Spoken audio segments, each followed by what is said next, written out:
Flip the culture. Amplifying the voice of athletes.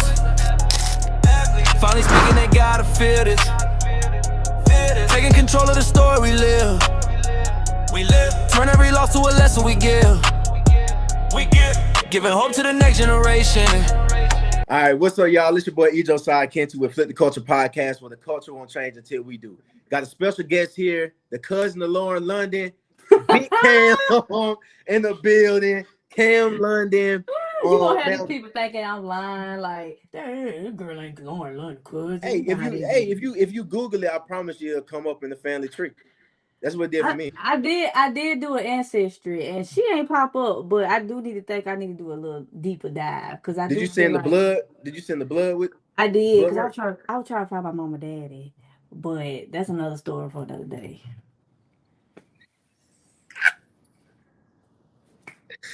Oh man, okay. All right. So yeah, man, we gonna get up out of that first. We gonna go back into that though. But you know, I looked at it, we were born in the same year, 1997, right? Yes. So I we went through high school at the same time, but I was so locked in with trying to figure out what Ramsey had going on with football. I didn't even get to even know about Shays Valley basketball. Like I was like in this bubble. Right, hey, I'm being real. Hey, it was Ramsey or nothing. It was Ramsey or nothing. Big Ram. And let me throw this out there. I never lost to Ramsey. Okay, I just want to throw that out there. You never, or the team never? I've never lost. My team, Shays Valley, never lost to Ramsey while I was there. I don't know what they did when I left, but while we was there, never happened. Dang. Yeah. There at Ramsey. And at Shays Valley. Okay.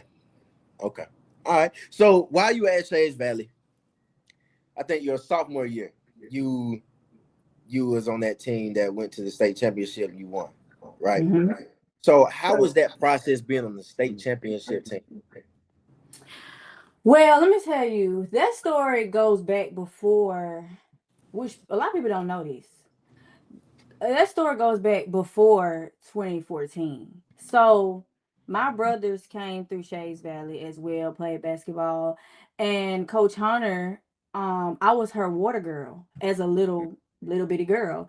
Like I want to say like elementary school all the way up to the 8th grade. I was literally her water girl. I used to be in the locker rooms with her. She used to kick me out when she was trying to cuss them out. She used to kick me out and be like, "Hey, Cam, get out." I used to be outside the locker room. She used to be going off. She used to be going off on them. When I got to elementary school, or like probably like the shift between elementary and middle school, I told her like, we gonna beat Hoover and we gonna win us a state championship. Okay. And then I got to our freshman year, and we lost to Huntsville we lost to Huntsville and Jacksonville the first year. Next year we came back, beat them, won. But everybody on that team, like, we kind of came together. Like, we came up together. We played AAU. My dad had a rec league team, so most of us was, from a rec league team. We had a couple people come in, they added pieces as well, but we mostly was like glued. Like at this point, by my 10th grade year, everybody was kind of like locked in with each other. But yeah, a lot of people don't know that, the connect or the relationship me and Coach Hunter had already built before. Like, and I just think that was crazy. And then just looking up to like Morgan and Fran, because they played in middle school, because our middle school won like 4 championships in a row. No, we probably won like 6 in a row. And so that just traveled on to Shays Valley, really. And that was just it was hard work. Like I don't think it's a lot of programs that went through what we went through, as far as like we was literally going through college workouts. Yeah. And I think that's what separated us from everything. So like how, because the only time I've had interactions with like women's sports from a like walking them through like workouts and training and stuff like that was when I was coaching track and field when I was teaching.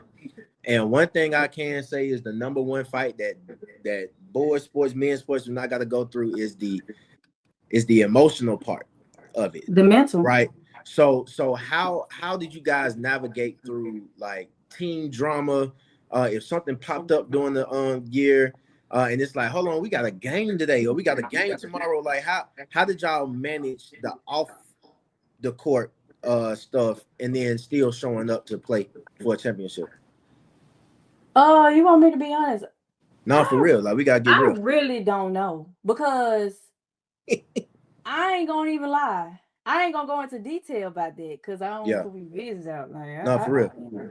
but when I say we had some drama, like if they would have put a like today's time, we would have a reality TV show. Hmm. It would have been on some what's that show on Netflix?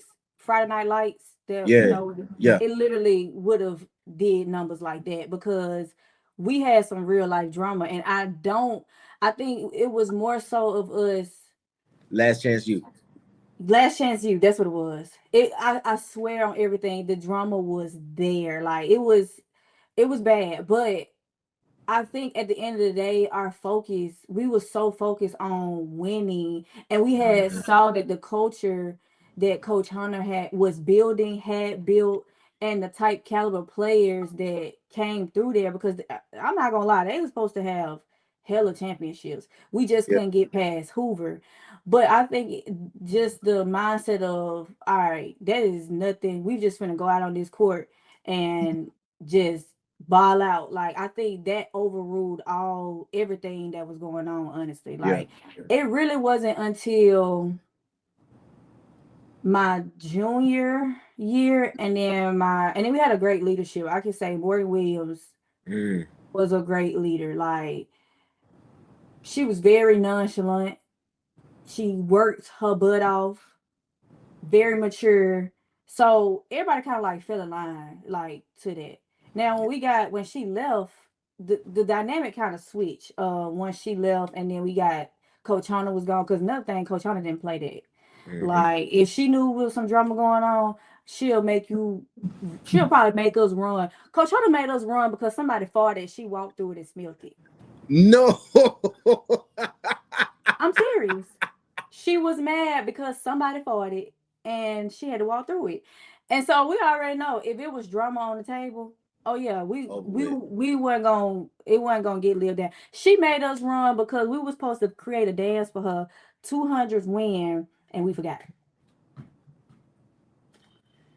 Yep. And we actually did make up a dance, but she knew it was like thrown together. Yeah. Yeah. So she Yeah. didn't play. And I liked it. You know, it taught us Hmm. a lot like about being disciplined, about working hard, about separating what matters and what do not matter. You get what I'm saying? So it was very rewarding at the end. Like we had to just, and like you said, yes, girls basketball, you do have to get past not only the emotional side, but the mental of women's basketball is it's just different. Like Yeah.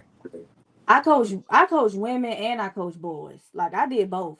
And it's easy to get a boy in the gym because boys have, egos. Like they don't Mm. want to look sorry. They don't want to be Yeah. sorry. Girls don't care. As long as they on the basketball team, you say they on the basketball team, they don't matter. You know what I'm saying? And but boys don't want to go out like that. So Do you that's think it's why Do you go think it's ahead. changing now? Like, cause I see folks like um, Jayla Sherrod. She in the in a lane of her own, right? Like she in the lane of her own. Like she a dog. But like when you see folks like Angel Reese, Hmm. right? You see like players that have that, they got, what I'm saying? Like they could put it on after, they could low key be a model outside of Hmm. the court, but they still show up and they got that work ethic, and you see that they worked out. But I know when we were coming up in sports, it was a little bit different. So like, do you think it's changed a little bit, even from when you were coaching? Can you see a change that's positive, and what are some of the negatives that you can see out of that change? Actually, I just had Jalen on my podcast. I ain't dropped it yet, but I just had her on my podcast, and we talked about this because she went to the Final Four state championship. Yeah. Only thing I can say is the dynamic of what you see has shifted. So Hmm. yes, we did have social media then, Yeah. but we wasn't seeing we was only watching the games, you know what I'm saying? Now you seeing these people every single day. You see what they Right. have, what they're doing, what they eating, what they boo-booing, what they throwing up. And you seeing Yeah, literally everything. everything. And people not seeing, they not showing behind the scenes. They not Right. showing them about to pass out running up hills. They not Hmm. showing workouts. They showing pictures of workouts. Yeah, that's cute. Yeah. Yeah, they look cute. Their shoes cute, but they not showing the grind because yes, Angel Reese is a model. Yes, she's a podcaster. Yes, she be in Lotto video and probably be at the gym later or probably score a double double on Friday night and then Saturday probably be out in the club. But that's because Angel Reese is it's a mental for her. You know how much that girl had to deal with on a daily from people constantly attacking her. That's Yeah. why I have so much respect for her because her mental is on a whole nother level. For Hmm. you to perform the way that you perform every single night, also do the things on the outside, and also show up and be present, like that's a lot. Yeah. That is a lot, and I don't think people well, girls this age, they only see the glitz and the glamour of it. But it gets dirty, it gets nasty. Like it don't it I bet she be in the room crying her eyes out. Yeah. Trying, wondering like if I'm gonna make it to tomorrow. You know what I'm saying? Like I genuinely feel like that. But we didn't see that when we was growing up. We just saw games and like, we wondered how they get there. So Yeah. we did everything like, okay, I'm gonna wake up in the gym. We heard Kobe Bryant say, I work out this many times. We didn't see Kobe Bryant do it.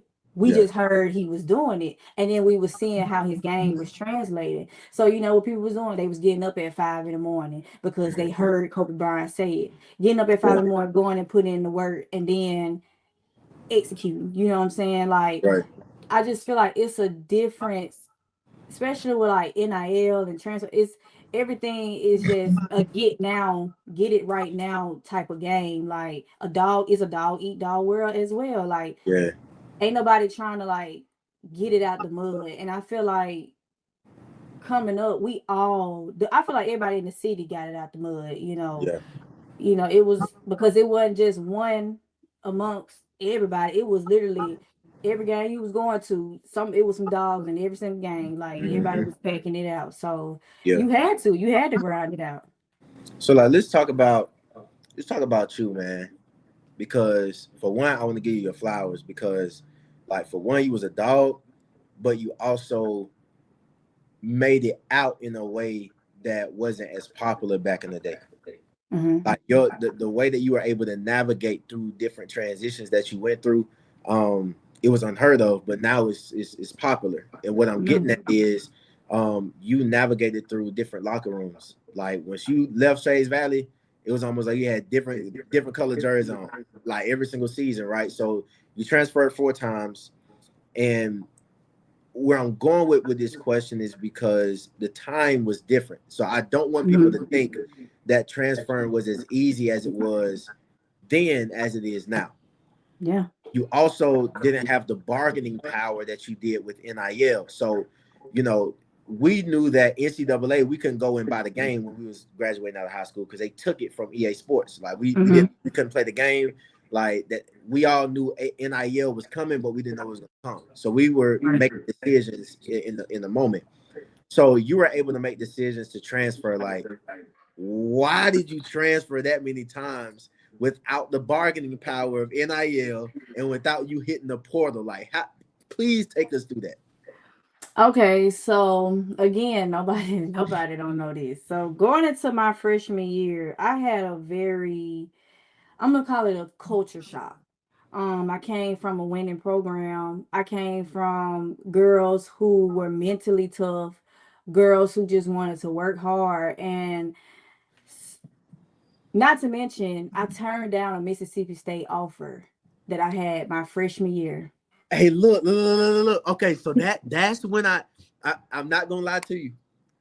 That was the time where like I heard somebody, I was like, oh, somebody from the city going to Mississippi State. That's when I first Oh, it wasn't me though. It was Morgan. Morgan Williams went to Mississippi State first. But I remember like they didn't post about the offer with Mississippi State. It probably did, but Morgan was first. So Okay. Morgan got her offer first, and then she committed and went to Mississippi State. Got you. By when Morgan got her offer, I got my offer as well at their camp. So, and I was a freshman in high school. So I had that offer the whole duration of my high school career. I kind of shrunk myself because they had a very good Victoria Vivens at the time who was like 6'3". I'm talking about was Caitlin Clark before Caitlin Clark was Caitlin Clark. Like, I'm talking about shooting it from the logo. Yeah. It was crazy. And so I'm like, hey, they gonna make me, I'm 5'7", you know, I'm a shooting guard. I don't play point guard. I'm already thinking like, they gonna make me play point guard. You know, that's not what I want to play. Like, I want to go in. And then like, I'm thinking, what if I underperform as a point guard? And then it was just so many things that was going through my head. So I was like, okay, I'd rather go somewhere where I want to play. Right. Where I thought I was gonna play. So I went to South Alabama. South Alabama program was not. I automatically knew I made the wrong decision when I went to go see them play against Alabama State, and they were struggling. The culture was just different, you know. Girls, they didn't want to work hard. The coaches, they depended on the vets. Like, it's like our freshmen was way better to me than maybe probably like most of the people that was ahead of us. But they didn't really give us a chance. When I got the chance to play against Georgia Southern, I had 17 points. Like, coming off the bench, had 17 points. Next game, Georgia State had 10. I didn't play again at all after that. To this day, I don't know why. I don't know why. But we went after that. We went on a 13-game losing streak. That kind of messed with my mind a little bit because I'm like, I ain't used to losing. Like, this was a lot going on. So this same year, I got diagnosed with it. I ain't gonna lie, I got diagnosed with anxiety. I had like I was spazzing low key. Like, I was getting in trouble. So hold on, how did you? Because you know, like again, the culture was different back then. You know what I'm saying? So you got songs, anxiety, Yeah. they making songs out of everybody is taking on anxiety, but they're not diagnosed. So like, how did you? How was that process? Like, how did you know to go get diagnosed? Or I was acting a fool. They told me to go to the psychology building and go get diagnosed. Yes, I was acting a fool. I was cussing them out. I was squaring up with my like it was bad. Like, I'm admit I was, excuse my language, I was showing my ass. Like, I just wasn't used to it. Like, it just was. I don't like losing. Like, I'm very competitive. Like, I get my feelings real bad when I lose, especially when it's ugly losses. No, like, I ain't doing it. And then I'm not playing either. I can't do nothing to contribute. You know, that bothers me. And so, and I didn't understand as well. So they just said, hey, look, let's take you to psychology building, because I felt like I couldn't breathe at times. Like, I just always felt nervous and anxious. And I was just telling them, they was just like, hey, well, let's just go to this psychology building and get tested. I got diagnosed with anxiety. Then after the season, he was like, hey, what you trying to do next year? And I was like, I ain't trying to come back here. So we decided to part ways. can we stop right there? So Mhm. like, one thing that we deal with the athletes on is some of the things that we deal with as athletes during the sport, it doesn't automatically disappear after. So Mhm. like, how are you able to, you know, like you can have like an anxiety episode or whatnot, or you feel stressed out, you go to the court at 12 o'clock a.m., you know what I'm saying, 2 o'clock a.m., like you just hit the gym because it Mhm. relieves you. So like, how were you able to find like that middle ground or deal with it after, like you can no longer, we gonna come back to the transfer, but like after, Yeah. yeah, Honestly, I'm still trying to find it. yeah, Like, I'm still trying to find my way outside of basketball. Like, mm-hmm. I've been playing basketball since I was 4. My daddy coached basketball. My brothers played basketball. Like, my brother is dang near 40. He played basketball every week. Like, Yeah, I'm talking about full-fledged basketball running like he played in high school. And that's just the love that my family has for it. Like that's just all we really know. Like, and I'm still trying to find what is it right now. It is my podcast. It is me creating things. But the unknown of that is what's making the anxiety worse, because I don't only thing I know how to do is shoot a ball. And that's what I'm saying. Like, I can make people laugh, I can create, but I know how to shoot a ball. Like, I've been doing it since I knew whatever was going on. So now I'm as an adult, I'm having to relearn a lot of things and learn a lot of things. So I'm still trying to find what can ease the anxiety, but finding what ease anxiety is also giving me the anxiety. So I'm still trying to find that balance. It's my kids, my family right now is what keep me sane. Like, that's what is keeping me sane. But the anxiety of, I know I'm supposed to be doing more for them. I know I'm supposed to be here for them. I know this is what I'm supposed to be doing. That's also like just being hard on myself, honestly. Like, that's just so I'm still trying to balance that out. Yeah. I'm 100% with you. Like, it's an everyday process, because like you get flashbacks. Like, it, man, we done turn like social media. You talked about that earlier. We done turn trauma into a trend. Yeah.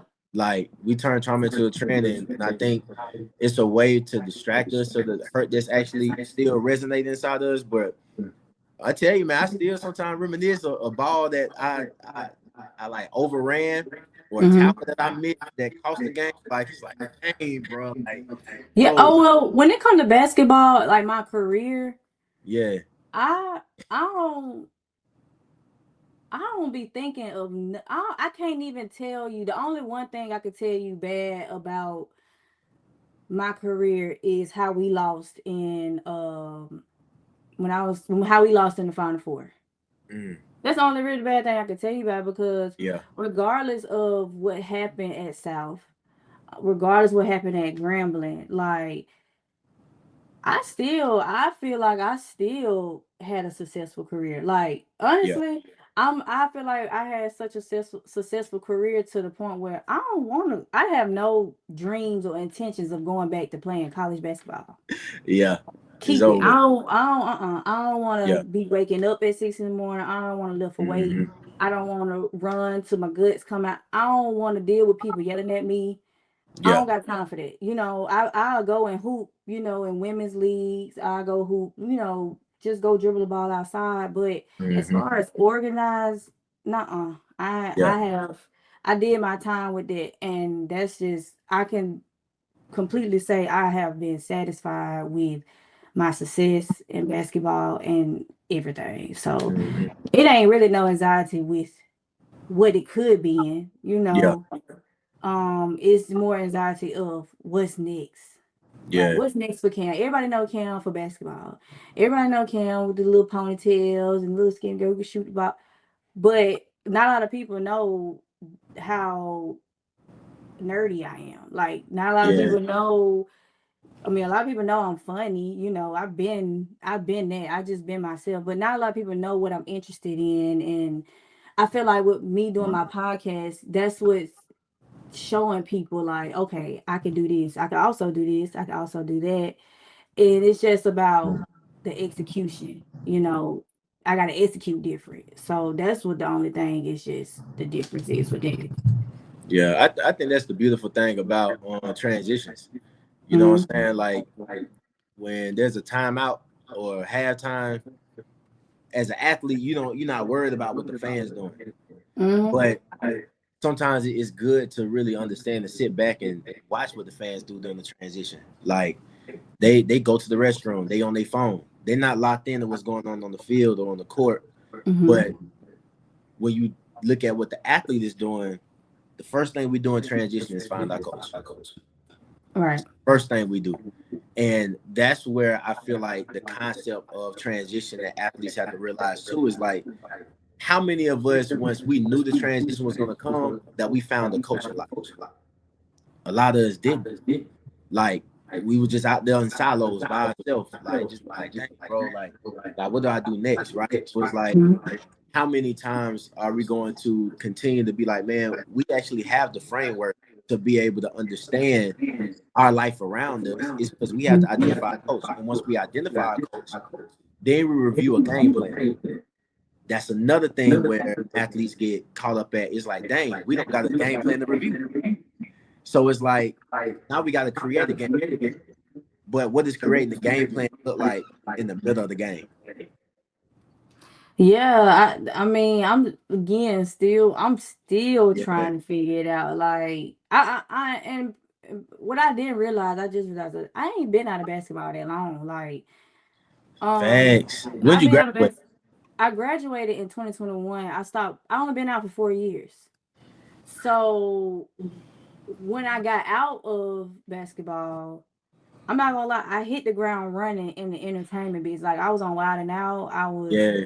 every week going viral. I was doing Mm-hmm. this, I was doing that. I was with QC artists. I was with Desi Banks. I was everywhere, and that Yeah. kind of masked. And then I was also playing the women's league, so it kind Mm-hmm. of masked a lot of what was to come. So Right. it didn't really hit me until I had my second child. And then I'm up here in Virginia. I'm pulled away from everything. Like, okay, Yeah.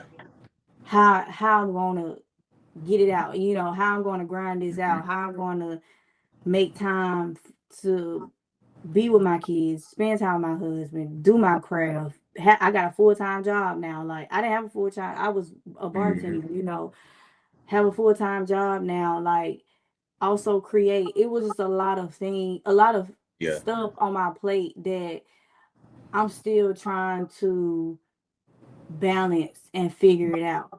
And if I was to tell anybody that's in college right now, like my college coaches in Grambling would not let me do any internships while I was at school. They would not let me do it. They would not let me. Like we were in summer school and I had to focus on summer school. And I'm gonna tell you why, because I had to grind for a spot. I had already proven myself to them. I had Mm-hmm. already, I came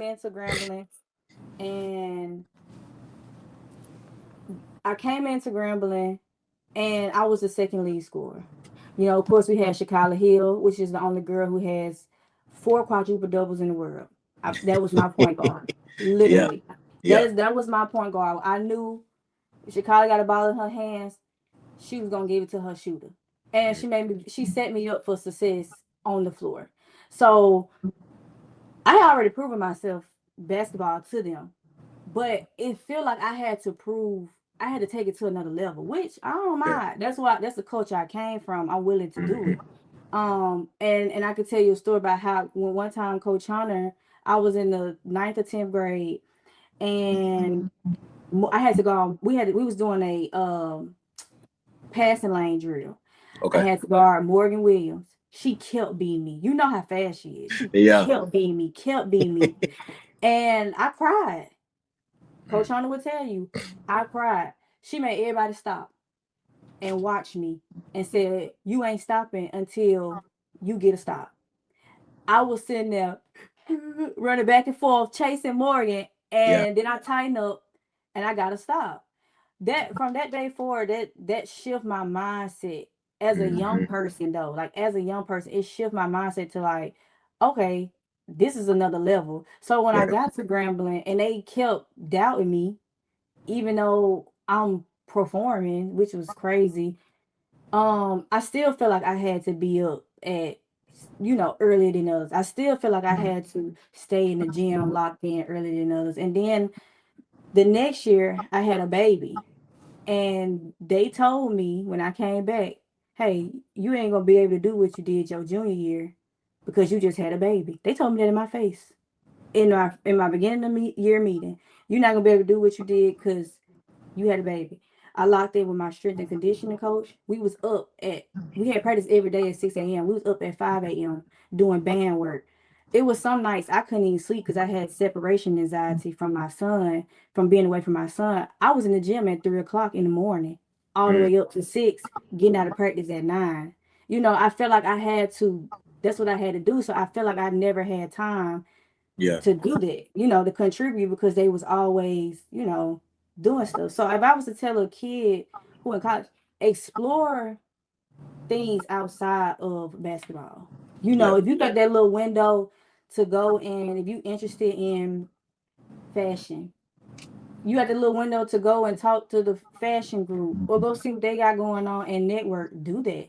If you interested in becoming a broadcaster, if you got time to go and do some volunteer work with that, do that. Because yeah, I never had time to do that. And that set me back a lot because it didn't set me up to what I can do now. So now right, I'm having to network 10 times harder. I'm having to trust my instincts 10 times more. I'm having to grind it out 30 times more.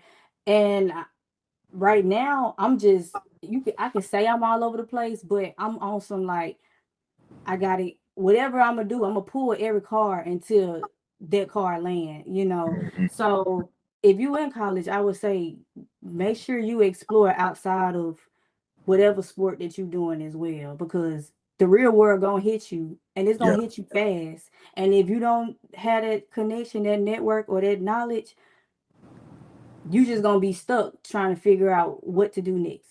yeah. And that's hard. That's hard. And that's strong that you said that, and it reminded me of a situation that I saw when I was at in college playing. Mm-hmm. It was a dude that went and he had an internship. When he came to practice late, the coach was like, "Where you was at?" He was like, "Son, you're an athlete student. You would not be here at this college if we did not recruit you." And I was like, "Dang, bro, you're right." Like, bro, I would not have gone to Murray State had I not gone for football, bro. Like, I wouldn't have gone.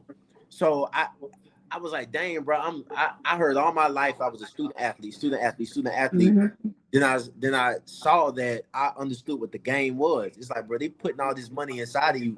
You better produce here on the field, because if you don't, then the education, man, that nah, like this ain't that.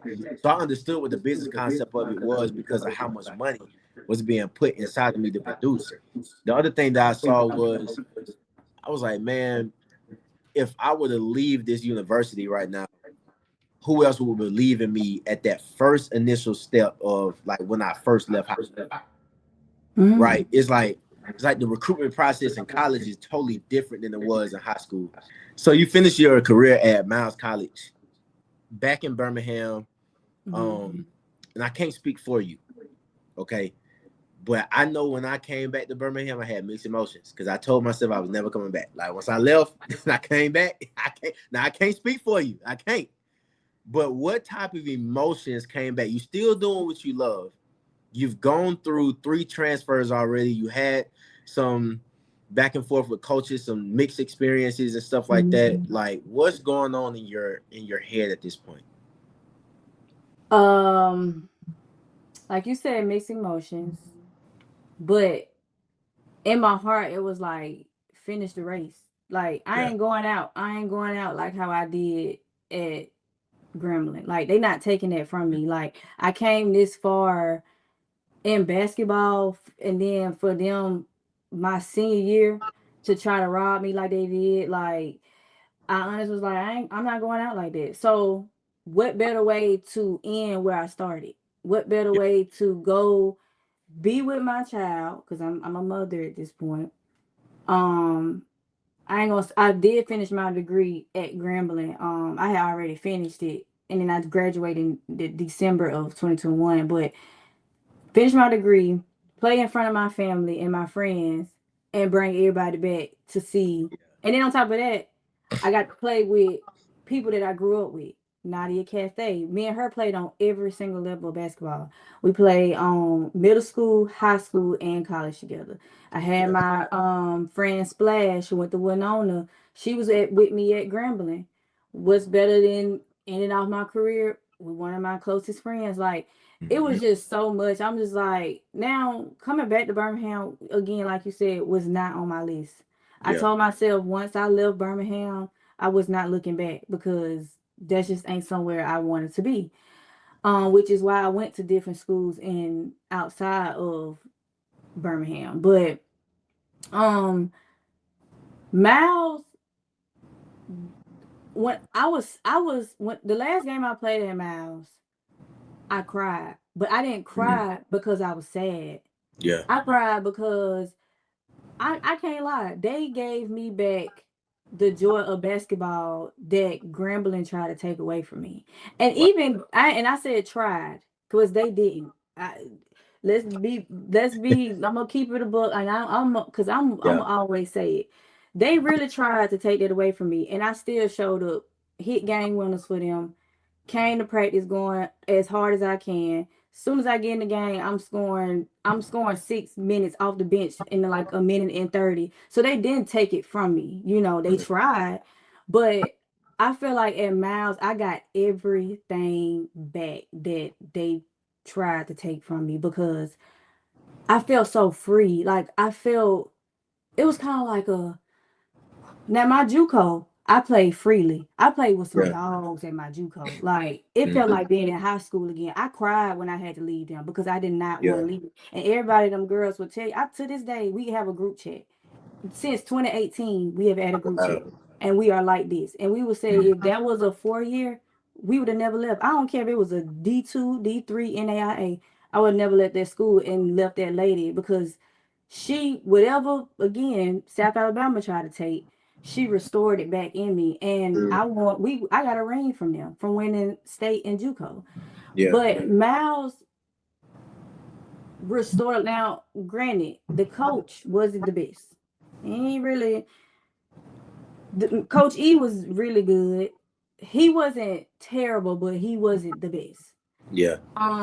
The girls on the team did not want to work hard. Mm. They was a bunch, and I'm gonna be honest, they was role players coming in. Like now the dynamic of Miles is great. Yeah. It's great. They really built something. But those girls didn't come from the same culture that me, Splash, and probably like in Nadia, because me and Splash used to be into it every practice. I'm talking about talking bad, real Yeah. bad. And they used to be like, they arguing. But then we get off the court, we Yeah. hugging and playing and stuff. They was like, y'all weird. Like That how it's we supposed to be. like, Yeah. Yeah. no, this is Yeah. we've been doing this. Like even me Right. and Nadia. I'm talking about when I say you would think we hated each other. Like that's how bad it was. And then Yeah. we come back and they was like, I don't understand how y'all just do that. I'm like, it's basketball. Like Yeah. that's what it is. We compete. But they restore. I came back. I averaged like 20 some points a game. I equaled out my average. I mean, my highest point, 33 points. No, I'm sorry, I had 34 points one game. In high school, I had 33. So it was like getting everything back Yeah. that I had felt like I lost. Like Mhm. it was a great move. I mean, I ain't do nothing on campus. I wasn't about to go no middle of Fairfield, but Yeah. basketball wise, yeah, it was good. Mm. That's good, man. And I just want to tell you this because I like even from just researching you like these past couple of weeks and just seeing like your transition because I've been following you from all the way in high school all the way up until now and just seeing like the different things that you've been able to accomplish and be a part of. Um, all this stuff is great, but I am a firm believer that you have greater highlights ahead of you. Like I'm looking forward to the new season. I'm looking forward to the highlights within your family as well. Because I mean, you're a legend yourself, so I know you got little legends running around the crib now. We probably nickname one on legend. I don't know, but Look, they dunking and everything. I even got a cat that be dunking in the little goal. I be like, okay, it's the orange gold, the little toddler orange thing. yeah, the little tights go. My Yeah, cat be yeah, hanging yeah. off the net. I be like, Yeah, yeah, yeah, yeah. Get yeah, right. Yeah, the okay. time is coming. I can't wait. I can't wait. Let me know these sizes so I can give them some fit the culture gear, man. Because Yeah, I mean yeah, that's really why we bumped our heads and had the little bruises and stuff, so that the next generation don't got to go through it the way that we did. right. You know what I'm saying? So yeah. Do you have anything else that you would like to say, or if you can't come up with anything else, what is some advice that you would give your, I ain't even gonna say your middle school, high school. I'm talking like your 3-year-old you, like when you first picked up that ball and like he was like, oh my God, like I can, like what advice would you give that Cam? Ashley was gonna make a video about this today to put, but this is really for all ages because I had to deal with a coach that I coached with my little fifth graders. He told one of my little fourth graders that if you trying to, play AAU, you not gonna make it, and that really bothered me. Like, this he haven't even started yet, and you already tearing him Right. down, and so I had to pull him to the side and I had to tell him, first of all, this guy never played basketball. So I just wanted to throw that out. But anyways, I told him, you don't ever let nobody tell you who you are, Yeah. what you can do, and what you cannot do. Period. You know, I don't care. I don't care if it's your mama. I don't care if it's your daddy. I don't care if it's your brother. Your sister. You don't let nobody tell you what it is. If it's something that you love, if you love it, put the work in. Just Yeah. like if you got a girlfriend, you ain't just gonna not do nothing. You ain't gonna be like, hey, you're my girlfriend, and then not do nothing. You put in work with everything else that you love. So if you love basketball and you see a future in it, put the work in so that nobody can tell you what you are, what you can do, and what it is that you cannot do. Also, for my kids that's going from high school to college, we see what's going on in the NIL and the transport portal right now. I'm gonna tell you now, don't let nobody trick you out your spot from leaving a good situation because the next situation probably won't be the best situation. It might look good and what people saying might sound good, but if you are in a good situation, ask yourself, before I leave, have I truly grinded it out? Have I truly competed against people and also myself to beat out every single body on this team before I make a decision to go somewhere else and try to beat out somebody else? Because it ain't gonna get easier. You go somewhere new. See, you stay planted and you plant your seeds and let it grow. It's nothing. You can't do nothing but grow from there. You can only go. The only way you go backwards is if you give up. So it's okay to stay planted. You ain't got to move with everybody else. You ain't got to leave.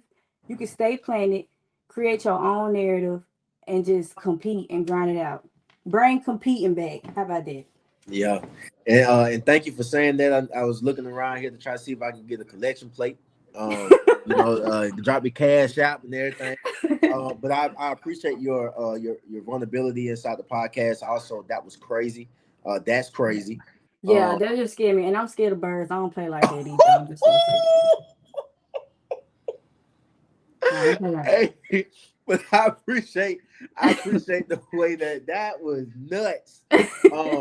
I appreciate what all you said on the podcast because your story is very unique, and that's why I wanted to highlight it. But the thing that you said that I loved was that stay planted, especially if you're expecting seeds to grow from the work that you put in. Wow, that's amazing. Even just hearing from you transferring from different school every single year, but from your wisdom. And that's what I want athletes to realize is that like wisdom comes from lived experiences. I think the wisest person in the world was once the dumbest. Mm-hmm. Like I'm for real. Like Einstein had to do some crazy stuff, man. That Mm-hmm. he meant. Like I'm like, hey, bro. Yeah. There's some Yeah. explosions that And he had to fail. He had to Yeah. fail as well. So Yep. So I appreciate you. And this is what Flip the Culture is about. If we don't change, then the culture don't. If we don't call things out, then the culture won't change and it won't be for the better. So I appreciate you and I appreciate your time. Make sure y'all like, comment, and subscribe, and we'll see you next time.